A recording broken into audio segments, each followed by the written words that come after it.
Bonjour à tous. Je m'adresse à tous ceux d'entre vous qui sont aujourd'hui dans une situation de blocage, une situation difficile et qui voudraient faire avancer les choses. Le juif en général, quand il veut arriver à débloquer une situation, il sait qu'il doit lever les yeux vers le ciel et il doit délier sa langue et parler à Hachem, demander à Hachem, prier, faire des teilim, faire ce qu'il peut, en tout cas investir dans la prière, pour que Dieu exauce ses prières. Maintenant, vous allez me dire que vous l'avez fait, vous avez prié, et jusqu'à présent, vous n'avez pas vu de résultat.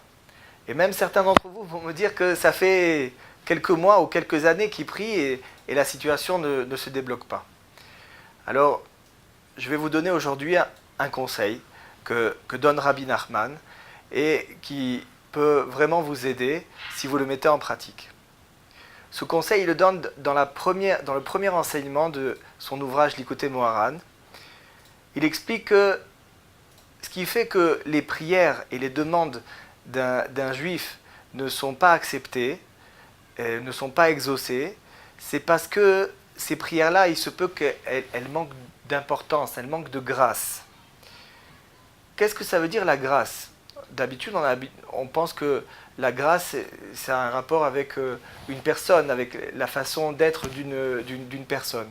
Mais en fait, la grâce, c'est quelque chose qui est aussi important dans la spiritualité.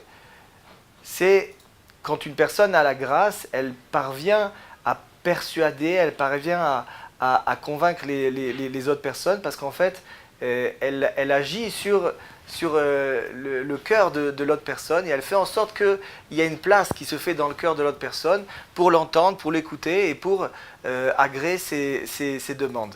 Donc ce même principe-là de grâce, il existe aussi dans la spiritualité, et Rabbi Nachman nous dit que pour avoir la grâce, un juif doit bien entendu prier, mais la prière ne suffit pas, il faut qu'elle soit enrobée de grâce, elle soit avec de la grâce, et ça veut dire étudier la Torah. C'est l'étude de la Torah qui permet à un juif de faire en sorte de maximiser en fait la force de sa prière et les chances de sa prière d'arriver à bon port. Maintenant, c'est vrai que c'est pas simple de prendre du temps tous les jours pour étudier, parce qu'on est pris dans le feu de l'action et dans le travail et dans toutes les obligations qu'on a, aussi bien personnelles que familiales. Et c'est dur de prendre du temps tous les jours pour, comme nous demande la Torah, de fixer un temps d'étude tous les jours. Pourtant, ça, c'est le conseil primordial qu'il faut comprendre, que c'est bien de prier, c'est même très bien. Et Hachem, il entend les prières de tout le monde. Et évidemment, en temps et en heure, il exauce beaucoup de prières quand c'est le moment. Mais si on veut vraiment avoir, on va dire, une grande efficacité dans nos prières, alors il faut qu'on assortit ces prières d'un élément qui est la Torah. Traditionnellement, il y a des courants religieux, certains courants religieux qui pensent que le plus important, c'est l'étude. Et d'autres courants religieux, les chassidim, pensent que le plus important, c'est la prière. Et c'était déjà comme ça à l'époque de Rabbi Nachman. Rabbi Nachman a dit que ce qui est important, c'est d'étudier et de prier. Il a dit plus précisément, prier, étudier, prier. C'est-à-dire que les deux en même temps, la conjonction des deux actions va faire qu'un juif il va pouvoir progresser. Parce que étudier, c'est bien, parce qu'on a besoin de comprendre la volonté d'Hachem, de connaître Dieu, de connaître ses mitzvot, de connaître sa loi pour savoir comment agir dans chacun des moments et des situations de notre vie.